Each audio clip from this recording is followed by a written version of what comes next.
Geldim bunu biler bilmez el çektim getdim buradan. Biraz yol qət etmiştim ki ağlıma düştü geri dönmeliyim. Geldim bunu biler bilmez el çektim getdim buradan. Biraz yol qət etmiştim ki ağlıma düştü geri dönmeliyim. Bir nəfər mənim ağlıma düşüb bu geriyə bir də dönsə də olar. O həmişə mənim xəyalımda olub gözümdən axıb getdi o da.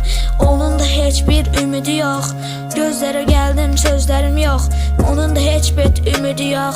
Gözlere geldim sözlerim yok.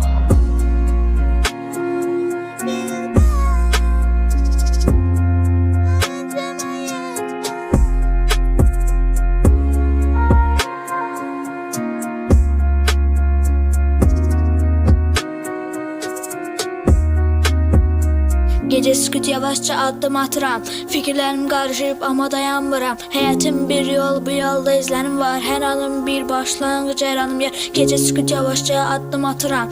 Fikirlerim karışıp ama dayanmıram. Hayatım bir yol, bu yolda izlerim var. Her seher yeni bir başlangıç, her anım.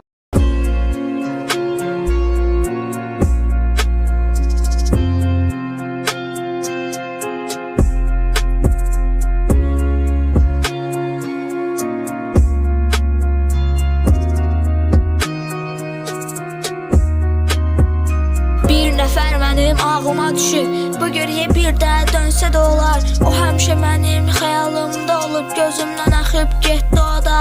Bir nəfər mənim ağlıma düşüb bu geriyə bir də dönsə də olar. O həmişə mənim xəyalımda olub gözümdən axıb getdi o da.